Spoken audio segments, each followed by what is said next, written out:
Welcome to the Fantasy Football Clown Show. I'm Ed, along with Justin and Brad in the co-chairs tonight.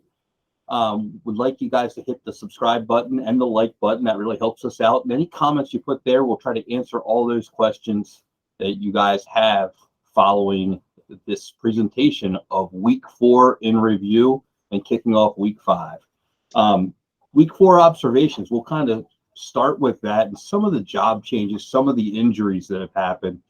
I'm really curious to know what people think of running back philosophies where you could either go robust running back or punt RB2 or zero RB, and a lot of different scenarios, or just going hard for quarterbacks. What do you guys think is, would be the best build as we look in the rearview mirror of 4 weeks? What do you think, Justin? What do you think is kind of the best build if you were to look back in hindsight now? In hindsight, probably running back robust and kind of waiting on the receivers. As you see now that we had quite a few different receivers out this past week, and we're having more running backs go down. So having the running back depth, I think, is real key. I agree. What do you think, Brad?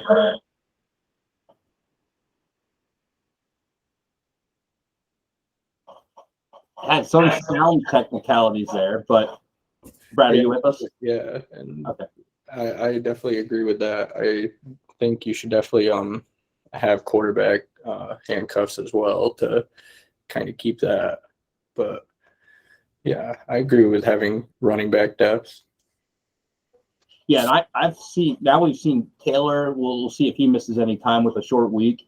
Kamara missed time just at the very last minute in the game in London this past week, and Swift missing a couple of weeks. Now Javonte out for the year. I mean, we've just seen those crippling running back injuries.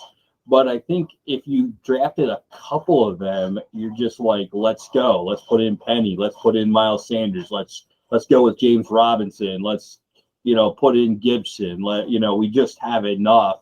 And that's how I feel like a lot of my team builds are.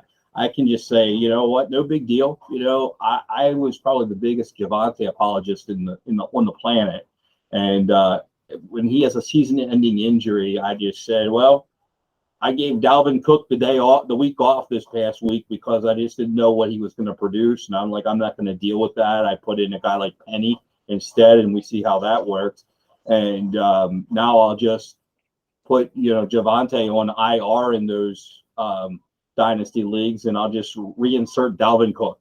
And I feel like, will I miss anything? No, not really. I'm just ready to go.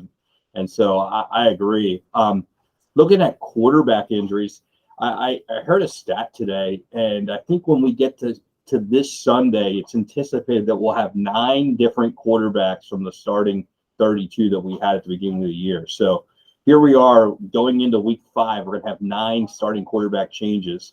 I think that does count New England having 2, with having Hoyer start a game and Mac Jones. And if they go to Bailey Zappi, then this will be their 3rd of those 9. So that kind of, 2 of 9, I guess. But, that kind of makes that quarterback all in philosophy not too bad. And I'm kind of was chuckling because I drafted these 5 quarterbacks in a best ball league. And I was like, I wonder if that even makes any sense, where I took round 19 and round 20, the last 2 rounds. I took Huntley for the Ravens, and I took Andy Dalton for the Saints. And I did that because I had Jameis and I had Lamar. And here we go. This week, Andy Dalton was in my super flex. He was actually the guy that got enough points, and it just went in automatically for me in a best ball format. But there's my 20th round pick in Week 4, producing more points than anything else I had on the bench. So, I mean, it didn't really matter what round 20 was. It's just to have it be a starting position for me means that it was a good draft selection in round 20. So to protect the quarterbacks, it made sense. So what are your observations? I know you probably thought, I know Brad thinks I'm nuts with the quarterbacks I draft, at least at some level. What do you guys think about all the quarterbacks I drafted now, what it looks like now with that? Have I won you guys over to the philosophy? I mean, yeah, I like I don't mind having a lot of quarterbacks as a strategy anymore, honestly. It's not too bad. Like I think that guys like Tyler Huntley and Taylor Heineke, like once they come in, especially in a best ball league, like that's those are valuable points for you that nobody else is even thinking about, really. Yeah. I'm still a little skeptical on how many to have, but I definitely think some of the key ones that have had issues in the past, you should definitely maybe pick the backups because it's paying off now with Tua just going down. So who has Teddy Bridgewater? Uh, and some of our there's very few people that I've noticed in some of our leagues that actually have Teddy Bridgewater, and he's out on some waiver wires in most of our leagues. I did see him in some, but I actually find that I was doing a little search on Skylar Thompson, who was their third guy that they have on the roster, and because I thought, I'll stash him. Like he's a guy that I mean played really well, and I wouldn't mind having him on my team. And so, I guess I'm always looking for guys that you just don't know where Cooper Rush came from. Like Cooper Rush now has produced points. I know we're going to look at a trade for Cooper Rush, and you just don't know where those. I guess I can't reiterate enough that sometimes I originally started out when I tried this. I drafted Taysom Hill thinking, oh, you know what? He's a good quarterback to have as a backup. And this was back in 2020 when he was Drew Brees' backup. And I thought, oh, that's going to be great. And then I realized, you know what? I will never play him unless he's going to be the starter. Like the whole point of this is I don't want to handcuff running backs because I feel like when a running back comes in, like even Melvin Gordon won't get 100% of the Javonte snaps. It's going to go to Mike Boone. It's going to go to Latavius Murray. It's going to go to like this whole committee of people are going to get carries. And if Jonathan Taylor doesn't play, it's not going to be just Naheem Hines or Deion Jackson or Philip Lindsay. It's just going to be this whole conglomerate of this split snap share of how it is. But when Dak Prescott goes out, Cooper Rush, who we thought wasn't very good at football, plays 100% of the snaps. And so what that is at least we get 100% of something. And I always think that makes a lot of sense. And so that's why I actually did pick up Taysom Hill this past week because I felt like he had the chance to play quarterback and I could put him in a tight end spot. And if I had no good tight end or like a 3 for 30 tight end, I thought, you know what, if the whole reason you play a tight end is to get upside where you get a touchdown, what I thought would happen, and it did actually, is I thought, you know what, Andy Dalton comes off the field at the goal line and they let Taysom run one in. And then I get my touchdown, and it's almost a higher percentage than a bumble, guy off the waiver wire if I'm just streaming tight end. So I would say that that's the case this week. If we see Dalton plays over Jameis Winston, another way to get some easy tight end points out there is to just go with a guy like Taysom that you could put that might actually get some throwing touchdowns. Like they could put some offensive plays for him in there, and it wouldn't be that outlandish or to think there's not a package for him. So that's kind of what I'm always looking for is those kind of ways. Like, okay, how can I monopolize? I know that was a tangent off of a lot of quarterbacks, but I don't really care where they come from or how good they are. It's more a matter of, do I like the offense? Like I kind of tilt that way. And then also like Chad Henne, I think he's old and terrible, but he's still the Chiefs' backup quarterback. So if anything happened to Pat Mahomes, I don't have any qualms about playing their backup quarterback 100% of the snaps in the Kansas City offense. He'll probably score points. He'll probably get me, I don't know, he'll get me top 20 quarterback points most weeks,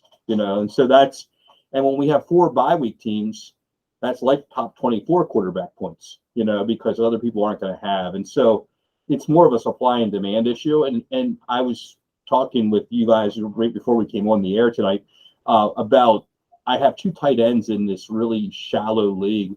And I started Kyle Pitts this week, and I had Hawkinson on my bench. And so at face value, you're like, oh man, way too many points on the bench. But you know what? If he wasn't on my bench, he would have started for somebody. And so somebody would have potentially been my opponent, and that opponent would have gotten points that beat me. Or if they're against another opponent, there are points that that person gets in to put in the tiebreaker if they have an even record with me and they beat me on a tiebreaker at the end of the year to get to the playoffs when I don't get in the playoffs. So using your bench effectively matters. I guess so. You want to put. It's not bad to have tons of points on your bench because that means that they're not in somebody else's lineup when they're a player that they would use. So you use your bench as kind of a weapon, if you will. And I think that's where the quarterback frenzy or the all-in quarterback philosophy came from, is that if I have 8, then there's a lot less to go around. There's 24 to go around 11 teams, and so you can create these trades. So we're going to take a look at some trades. Justin is in a lot of leagues, and so I always like to kind of pick these guys' brains on the trades that they're seeing out in their leagues. And so Justin picked out 3. So we're going to kind of show those to you tonight and see what you guys think of these trades. Justin, I'll let you kind of navigate them. Where did this come from, and what were your thoughts on this Tom Brady trade that was done? Well, this trade for Tom Brady for a 2024 first round and a second round pick, which I personally have Tom Brady. I've been looking to get a trade offer like this. I thought this was perfect. The person needing the quarterback got what he wanted, and the person that was selling got what he wanted, plus some, I think. We all know Tom Brady is getting a little old, long in the tooth, but you always want to try to get the most for your players. And this person did exactly that. What do you think about this, Brad? What would be your takeaway on this trade? I don't think it's that bad. I think both sides are kind of, like, you have to give up some to get some, and I think a guy like Tom Brady, even at age 45, if you're trying to win, like, it isn't the worst guy to go after. So, and I guess you guys probably know where I am. I guess I should start by saying that this is obviously a dynasty league, and so I don't know all the details, but in a dynasty league, I have some really hard, fast criteria I always follow. One is that I'm just insane about being young, because this trade to me looks like if Tom Brady blows out a knee tomorrow, there's one guy that's pretty sad, and that doesn't seem that outlandish to me. And what I mean by that is if Tom Brady has the career year, has the best year of his career, I still think the guy getting the picks in 2024 is still a winner, because in 2024, the chance of Tom Brady even being here is so nil that at that point he has assets and the other guy has a 0. So the only way for the person receiving Tom Brady to make this make sense is he's got to make money. It's got to cash money. And I think at week 4, so this is when trades really kind of come to fruition. I don't think that Tom Brady's the matter of him making money or not making money, because if his best running back blows out a knee as well, then he could have Tom Brady on a career year and still not make money and still be terrible in 2024.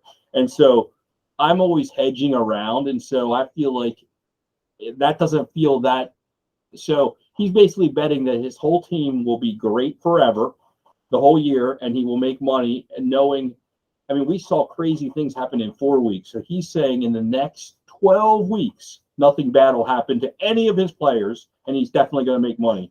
And I guess I think, wow, that's a big bet. That's like, betting, playing the lottery and expecting to win like every time.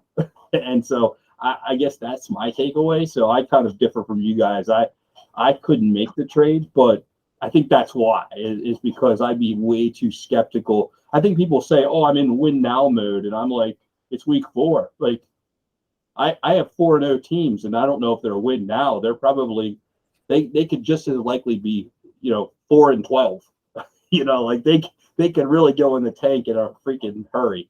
And I kind of I've won with 0-4 teams before. So, just kind of think that through. And so I guess I look at the masses and know that you can just come. It's hard to win 0-4 though. I will say that. Looking at trade 2. So I digress. Justin, I'll let you break down trade 2. Okay, this is another dynasty trade here. Let's see, we got a quarterback 1 and Deshaun Watson. Me personally, I'm not big on him. A lot of people are, and Josh Jacobs. What Josh Jacobs is doing this year is remarkable. With them setting his career high in this past game in rushing yards. Um, and he's also looking at a new contract for next year. So I think he's going to want and try to put up as big numbers as he possibly can, so he can get his contract for next year. And then he also was able to receive a 2023 first round draft pick with that for DeAndre Swift, which is a RB1. Yeah, he's going to be out the next 3 weeks. His coach even said they're going to keep him out past till after the bye week, let his shoulder heal up, which is a good idea. And Amon-Ra St. Brown, another wide receiver 1 in this deal, in which he missed this past week with I believe it was an ankle. And what he's been able to do and consistently do with Jared Goff, I think is remarkable, carrying over from last year. So I really liked actually the side of DeAndre Swift and St. Brown on this trade here. Yeah, that makes sense. What do you think, Brad? What's your side of this, or what do you like? I think it's actually a lot more even than it looks. I'm definitely higher on Deshaun than a lot of people. So I kind of think like Swift and Deshaun is kind of a wash in Dynasty. And then you got Jacobs and a first for Amon-Ra, which kind of seems right given how Amon-Ra's been playing. So I feel like whatever positions both teams were looking for kind of got what they were looking for. I'm looking at the trade and I'm saying, geez, what side do I want here? I think this will come into intrepidation for me. Detroit, obviously this is a Lions fan that's getting these guys, right? Like I can figure that out. Like obviously somebody's getting the Lions fan. I'm probably not as high on St. Brown as others, but I understand why somebody would be, and the stats back up that philosophy. So I sure wouldn't argue against it. It's just more hunchy to me, that just afraid of what happens when we add another Jamison Williams to the mix and what that looks like. And is Swift more like Austin Eckler than a bell cow back? Or, is he more like, a shorter term fix? And I don't know. Like, I guess I'm worried about it. And so if you were to hold the gun to my head, I would probably take the quarterback just because it's a quarterback, and I'm assuming it's a 2-quarterback league or a super flex league, and the first because I just say that's 3 pieces instead of 2 with a quarterback to boot.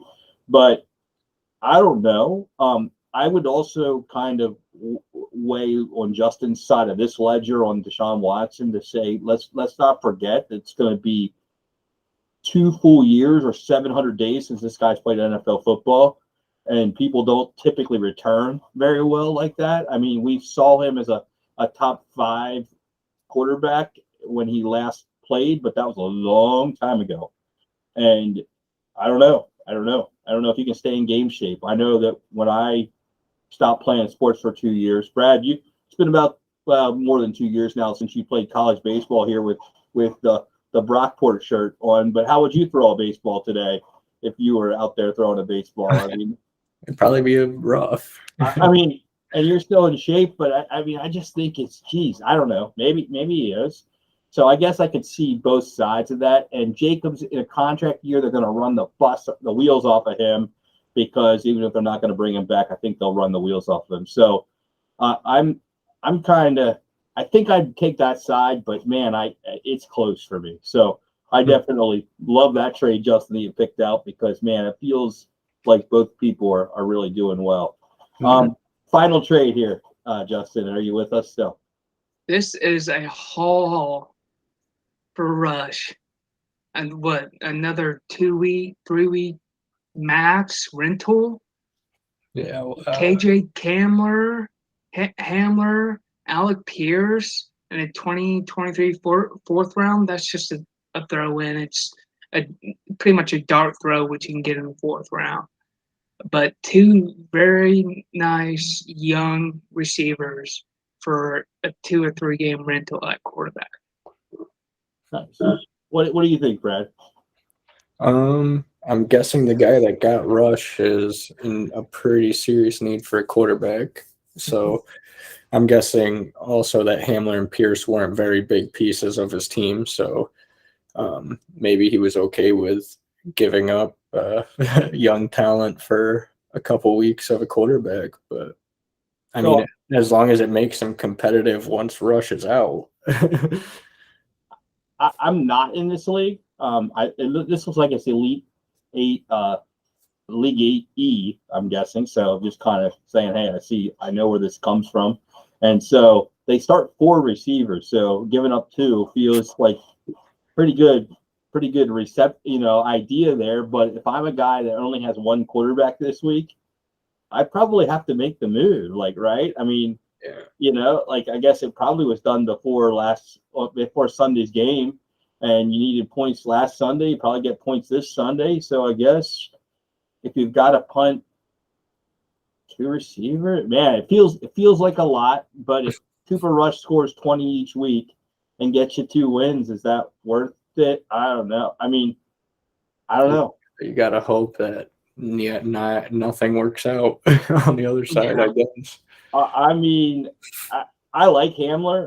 I like Pierce. I don't know. I don't know which side I'd want. I guess I would be the guy selling Rush because I would hold out for this kind of a package, and I would say, well, then I'll keep him, and you'll get 0 if I don't get it. And if I got it, I think I'd be happy to get it, and I'd sell Rush pretty quick. I'd hit the accept button, and so, that's how it would be. Like I don't know if I could buy Rush for that.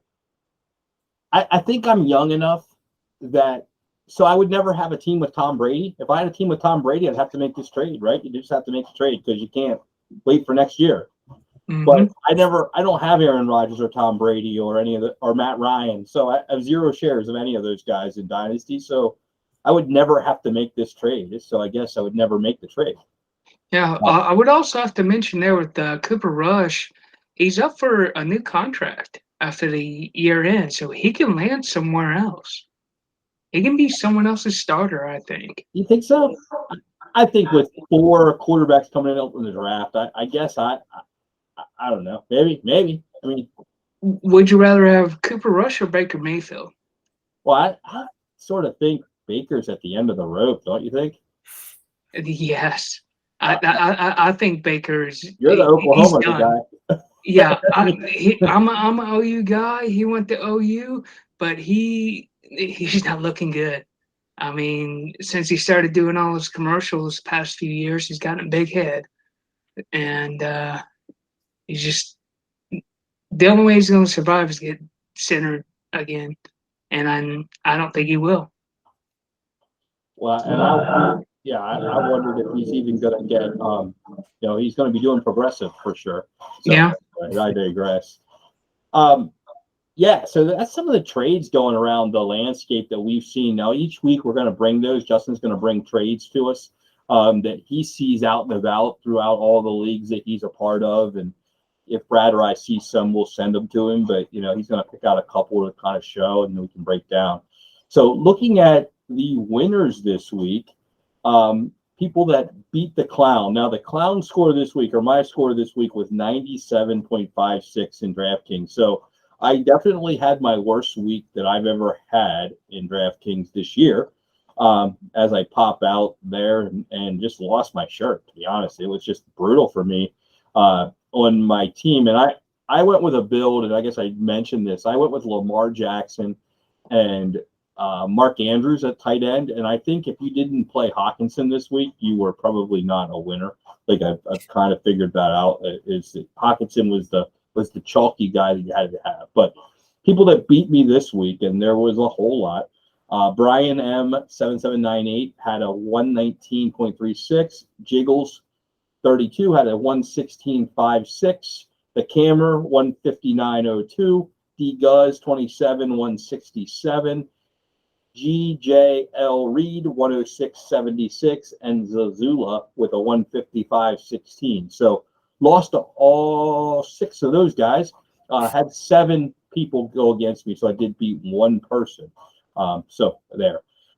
Looking at the Clownhead tournament, we had a first-time player, and our very own Justin knocked that out with a 188.92. And so I play in a $12 single entry tournament, and I guess I wanted to see what 188.92 to tease him a little bit of what he would have won if he would have entered that lineup there. And it was a $50 lineup, Justin. So they give you 50 for your 12.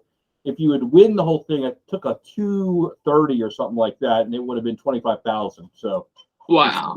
For your $12, that's where you can get if you can just get a little better, and go with that. But I will pick your brain a little bit. You had Cooper Rush in your starting lineup, and then Eckler and Damian Pierce, Romeo Dobbs, I like him, DJ Moore, Lamb, Hawkinson, Pittman, and the Cowboys. How did you put that lineup together? What made you put the lineup together? How did you do it? And what was kind of your process, or where did you come about doing that?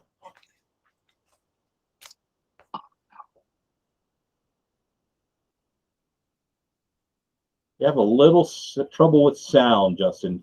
Can you hear me?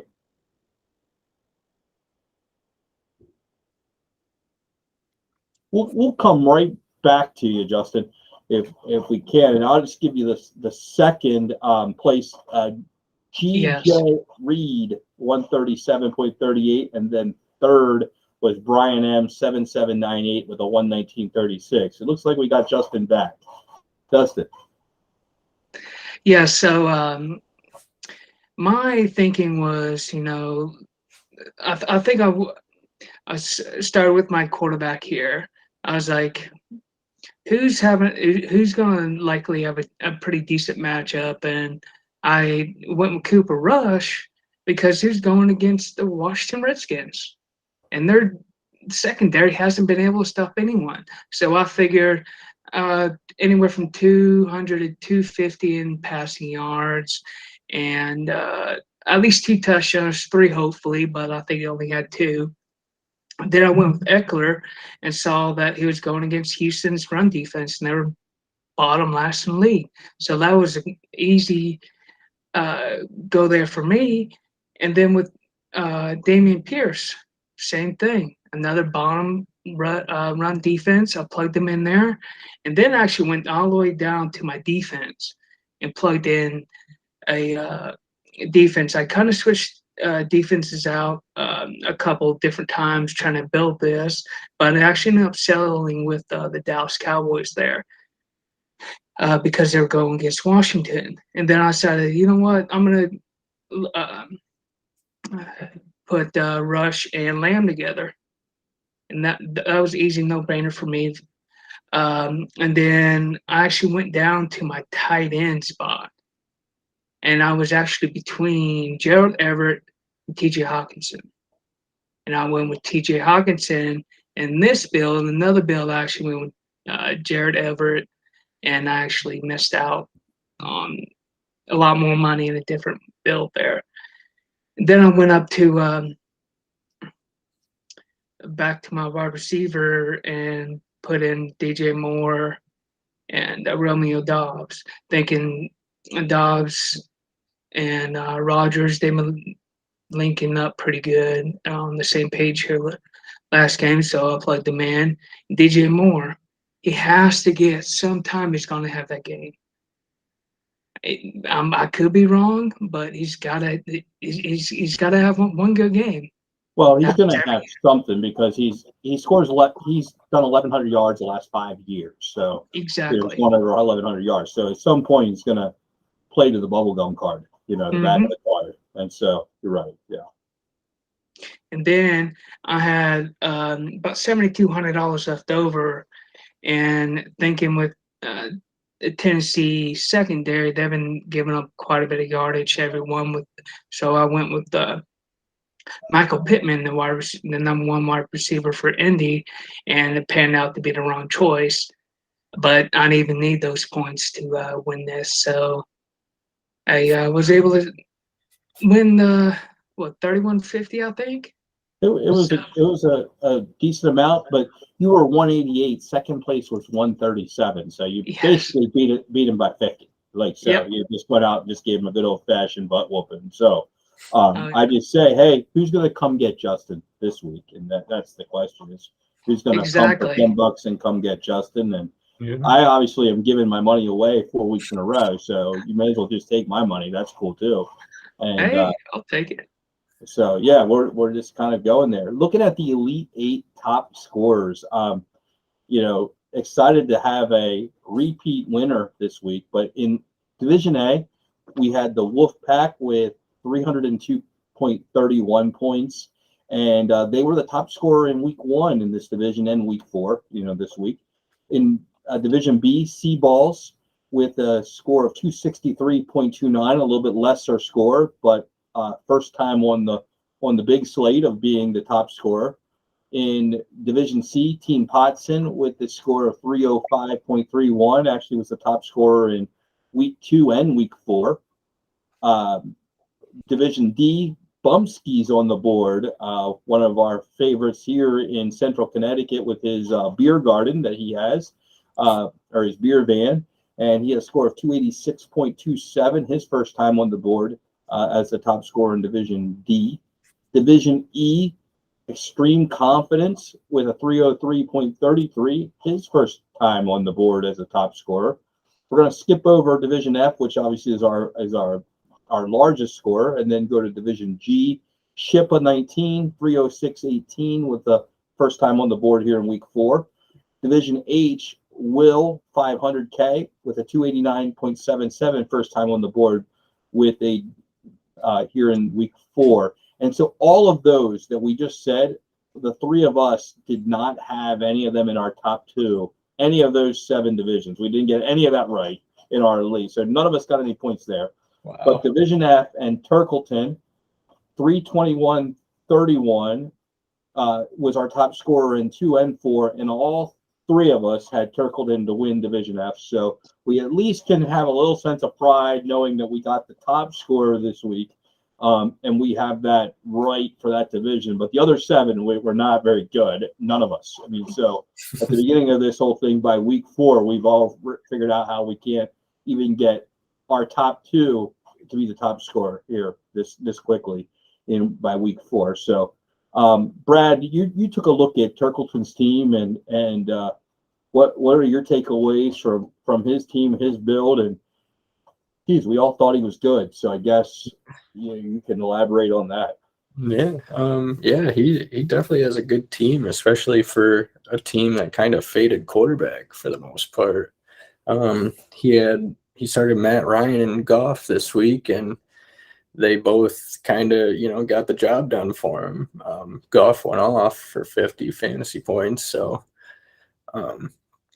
it definitely worked out for him. The only problem is he doesn't have a backup to those 2, so he may run into some issues here in the future. But he has a real solid team from top to bottom. He rolled out McCaffrey, Eckler, and Derrick Henry as his running backs, who all played well this week. He had Diggs, Deebo Samuel, Tyler Lockett, and Mike Williams as his receivers this week, who all pretty much played well. Lockett had just a pretty much a normal game, but everybody else overprojected besides Diggs as well. And then he also has Mark Andrews and Tyler Higbee at his tight end spots, who Andrews didn't play as well this week, but that's a top 1 or 2 fantasy tight end for you.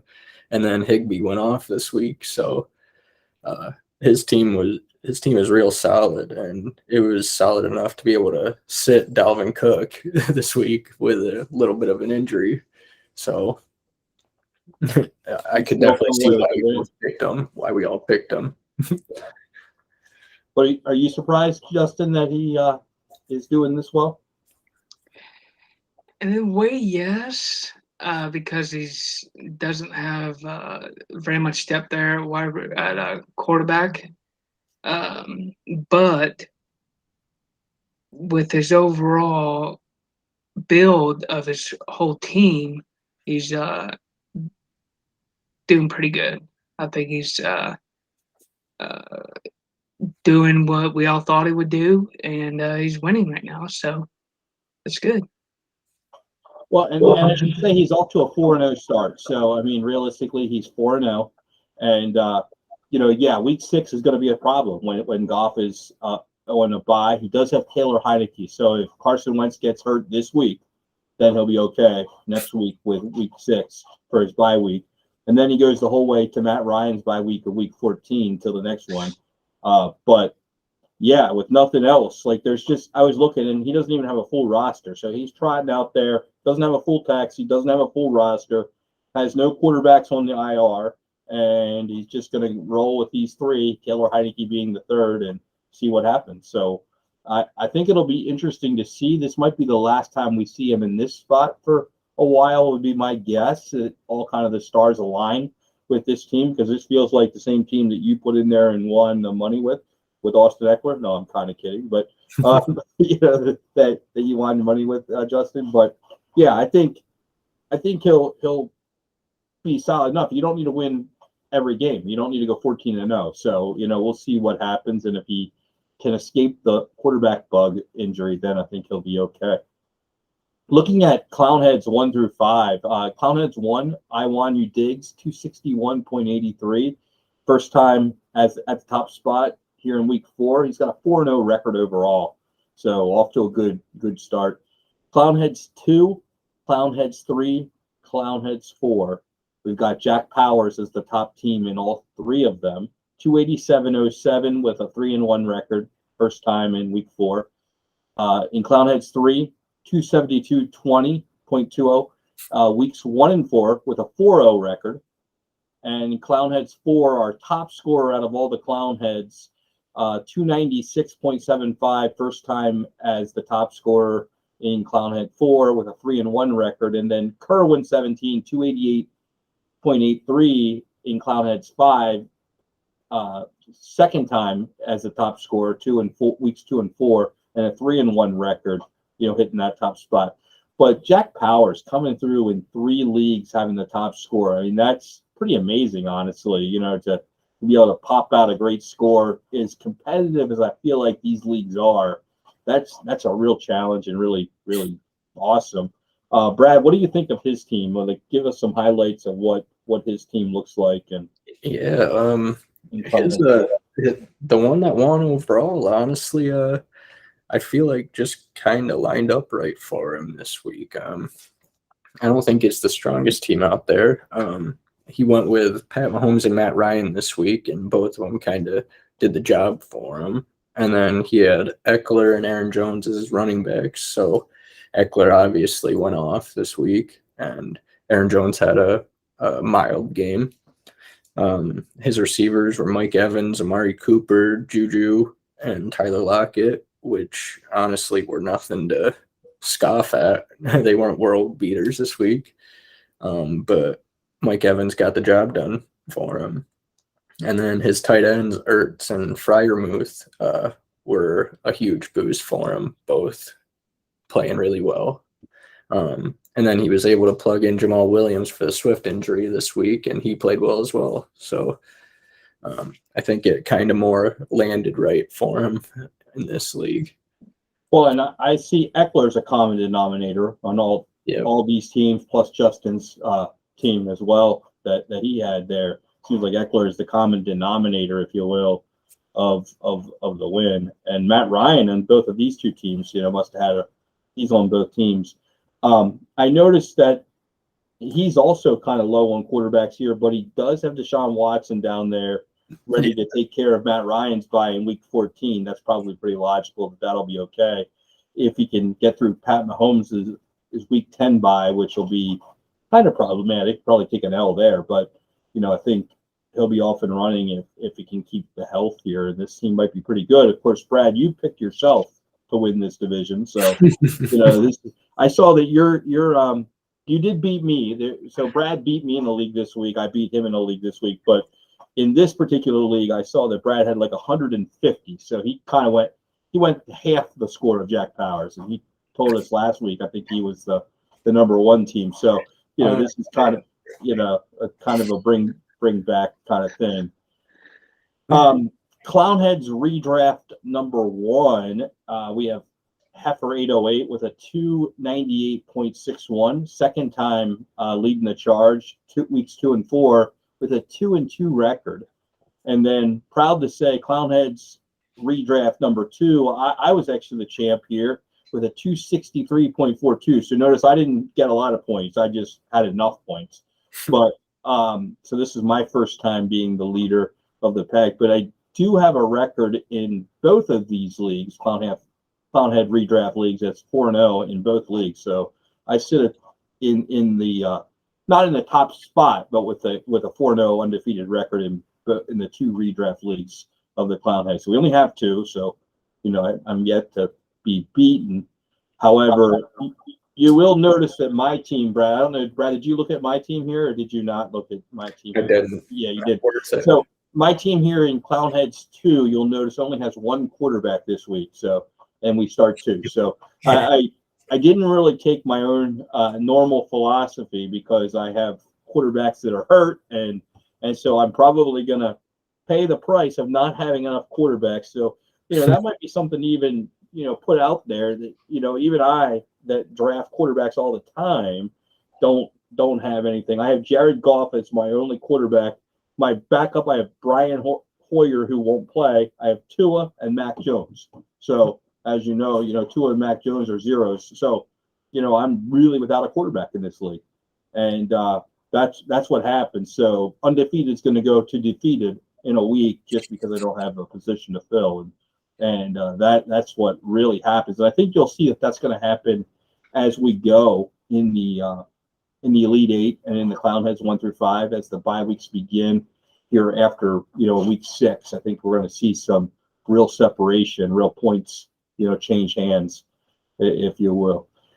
Before we wrap it up, guys, some final thoughts, some final things. I know we didn't have enough time to really break down some of the injuries, some of the things going on around the NFL. Just I know you mentioned about Tua, and so just kind of wanted to weigh in on your thoughts on Tua and what's going on in Miami, maybe. Oh man, where do I start? Where do I start there?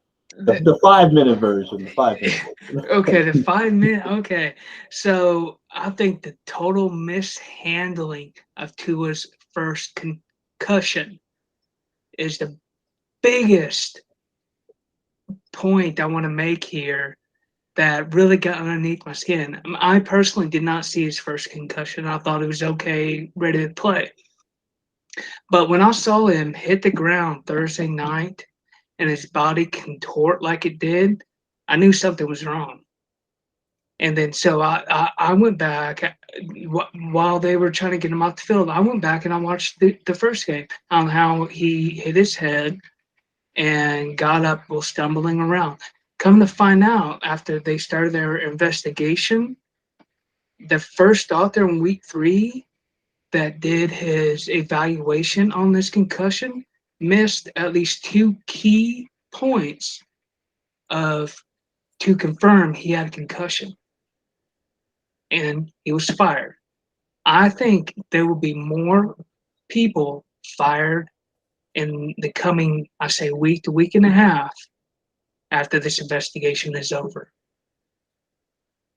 I concur. I guess I don't think we had it on the video last week, but I did say that I had seen that and felt like there was something, wrong. I guess you look at it from every side and you say, well, geez, I think it's probably a lot of pressure to get people on the field. I'm sure there's all those things, but we as viewers could just kind of watch that. I saw that first hit on Sunday and said, geez, that isn't a back injury. Like, that's not a knee injury or whatever they're trying to make that out to be. Like, we could just kind of see that it was something more than that. And so there is a push. And of course, having NFL friends that played and had concussions and many concussions before it was like kind of a thing. And the helmets were the way they are today. And you realize that, geez, there's a lot of push to get back on the field. And so I kind of understand that as well. But, I think the NFL now takes things seriously. I will be shocked if guys like Tyrod Taylor play this week after a concussion, Brian Hoyer play this week after a concussion. Like, I think that things will be taken real seriously now because of the fear of what happened with Tua. I don't know how soon we will even see Tua. And for his own good, I mean, I'm sure football players want to play football, and I totally understand that and understand that, it's their livelihood and it's how they get paid. But when they're done with football, they have a life and they have a family and they have other people that are counting on them. And I mean, just even I read right before we went on the air, and not to get involved in people's personal lives or anything, but even one of the better quarterbacks in the NFL has marital trouble today because of his football playing career. Maybe nothing to do with injury, but it does have an effect on life. And so I think when you're in the moment, you just are competing, and in order to make it in the NFL, I think I've never played in the NFL, but in order to make it, I'm told you just got to compete at a level that most of us can't compete at. And so those guys almost need protection from themselves. And so it's more than just, I compete really hard in fantasy football, like probably harder than most people, and take it way more seriously than I should and compete. But nothing like an NFL player competes on a Sunday. Those guys have way more lasting power than I have, even at my little game that I play here. And really, so I think that we'll see some major changes in the NFL as far as the concussion protocol, and probably a little bit more clear cut on how it's even administered. I mean, I think there's some it's an independent doctor that's there on Sundays, to my understanding, or on game day, and then it gets referred to the team doctor through the course of the week. So we had two doctors, kind of the independent guy make the decision to put him back in a game, and then we have the team doctor that doesn't want to go against the independent doctor that puts him on the field on Thursday night, which doesn't make any sense. And we can all see that kind of after the fact. And yet, you almost wonder, just with all the history in Miami, and maybe it's unrelated at all, but that, we have an owner that's suspended for a year. We do know that, like, that's a real thing. And so we just know that there's a push to maybe gain an edge. I think we can safely say there's always a push to gain an edge. Like, whether that be tanking, or I don't know if there's tanking or not. I don't know about any of those other allegations that came out about the Dolphins. But what I definitely know for sure is that there's a push to gain an edge in most NFL cities, so not just that one. And there, this could be just another way to gain an edge. And if that is the case, it's really sad that the human side of it, because I also saw when Tua came out before his first NFL game, when he took over for Ryan Fitzpatrick, you say, he came out to talk to his family, his parents on the field, like just how touching. And so I remember that story too, and that's the other side of the story. And so it's important to kind of reflect on those memories and how important he was to the NFL and to his family, and just being able to play football. And so to kind of not protect him from himself, it feels like kind of like an injustice, so to speak. So I guess I spun way out of control there, Justin, but it would reiterate kind of exactly what you were saying. Exactly. It's just, I think we'll see some big changes in the NFL, and I'm glad for that. I have a friend that retired from football.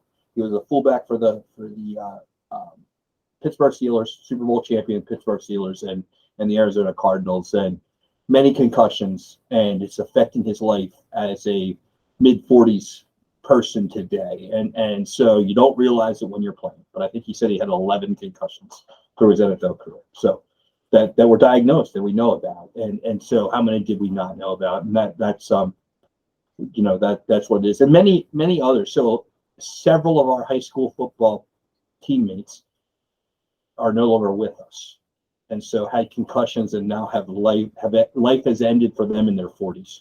And so that's a really humbling experience that was even at the high school level. of some at the college level. I think one of our teammates was a college player. So that's kind of what happens in football back in the 80s.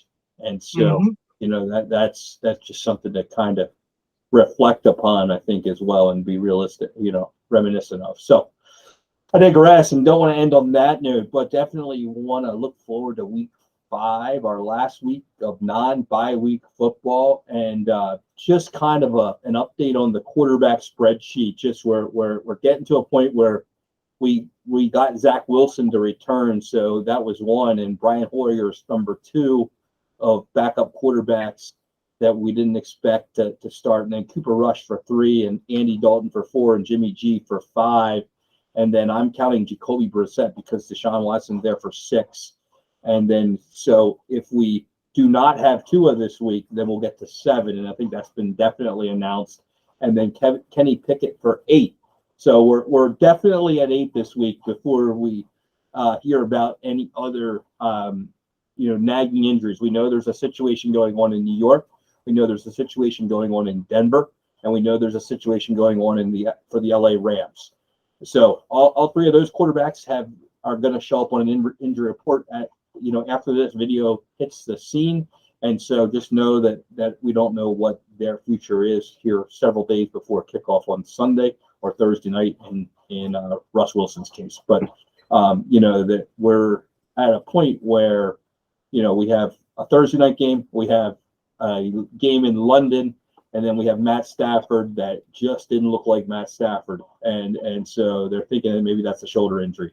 So just kind of as we relay this, we might be getting close to 10 quarterback changes in week 5, and I would say that I would predict that we will get to that number 10 by week 6. So we're one week away from being 5 weeks into the season and getting ready for week 6 and the bye weeks, and be 10 quarterbacks. I'm going to predict different. So all in quarterback, I'm going to stick by it. That makes a lot of sense. So for now, that's all for the Fantasy Football Clown Show. I'm Ed. That's Justin. That's Brad. We'll see you next time. See ya.